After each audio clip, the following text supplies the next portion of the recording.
Hi there, Sarah from Standing Up to Scoliosis and Scoliotemple, and today I'm going to talk about neural tension and stretching and hypermobility. So basically, yeah, with scoliosis, a lot of people have this hypermobility and this hyperextended spine, where basically they are recoiling and extending, and the spinal cord gets shortened. But then a lot of people, they have like these hypermobile joints like shoulders and hips, and like even like the lower back is often locked, you know, like in a lordotic posture.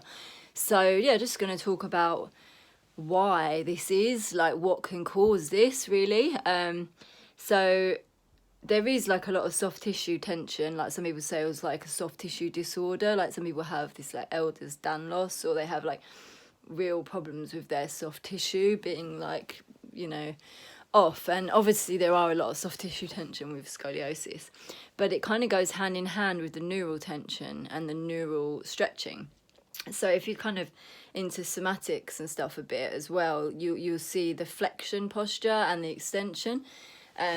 So in physiotherapy, when we're measuring for neural tension, what we do is we put the person into a stretch, so we bend, everything curves forward like you're kyphotic, but then the ankles come up and you bend the person forward, and what that does is it stretches the whole spinal cord and all the peripheral nerves in the body, and you like see whether the nerves are unable to stretch because they're stuck, you know, because they're tense somewhere.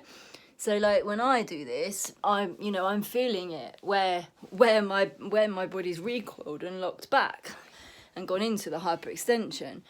So, you know, like scoliosis is like this conflicting posture of bending over but then recoiling back and twisting, you know. So often, you know, this is like basically the best way I can describe it is like a whiplash. So if you've ever seen someone who's had a whiplash, they get locked in that posture, and they don't have a scoliosis because like usually it's just in the neck if it's a car accident. But have you noticed that often it gets stuck like that? Sometimes it is hooked to one side, but because this neural tension has been created and then locked back as it's been whipped, and it's got stuck. And it's got stuck, you know, obviously something's got damaged when it's been stretched in the whiplash, and then it's locked back to pull away, to like grip on and hold on, like so it can heal, you know, what's damaged and pull away from where the top, you know, where the damage was going to happen. So yeah, I mean, whiplash is notoriously hard to treat, to pull someone out of that posture that they're stuck in, because you have got soft tissue involved with it, as well as the nerve stretch and recoil. And it's the same. I mean, for me, I think my scoliosis is pretty much the same because I was born breech. And as I was born, I think of myself, I always have done like a raggy doll.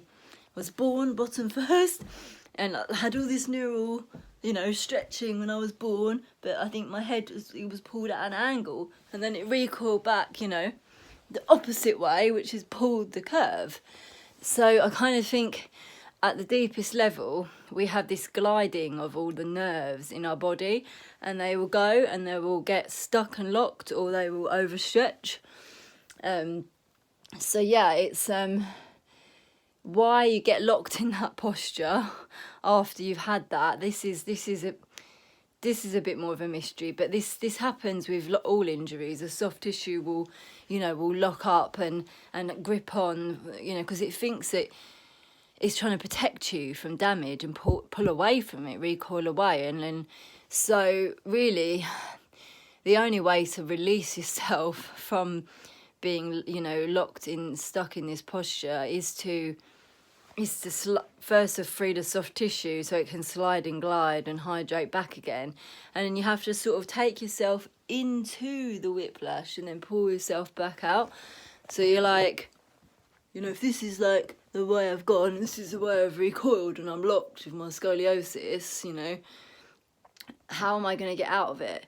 Well, I have to literally make my nerves remember what happened, pull myself back in, and then draw myself back out. So it's like a sort of positional release, basically. This was like always my favourite technique. But it's positional release along with all sorts of massage and supplements that are going to free up the soft tissue, because you have to free the soft tissue first to get that sliding, gliding. And then you can glide the nerves, because they're like at the deepest level. And the nerves are often working in parity with the meridian lines. So you want to work on the meridian lines first, but your body will only release and free up any tension or trauma if it feels it's safe to do so. So if it's detoxed and cleared out and healed enough of what's been damaged in the first place. So yeah, just a quick explanation of what I think is, you know, at a lot, it can be at a root cause of scoliosis is. And I mean, personally, I've freed mine up the most in baths with salt. So, I mean, nerves, they respond to salts. They propagate from the sodium-potassium gates. So, yeah, I really, really felt this, the way my central nervous system was recoiled and locked when I was in the bath. So the heat and the salts really helped the most. But I had to get through all the soft tissue first, and I had to detox out, like, and align the meridian lines first before I even got as deep as the nerves. Yeah, I did somatics, you know, to connect to the midline and from the embryo. Like, I really had to go get deep into myself to get to the neural tension. But yeah, and I think I've taken lots of supplements that can probably help the nerves, like, sort of connect as well. Yeah, so this is just an explanation, and there'll be more videos and exercises and things to help to come. All right, thank you very much. Bye.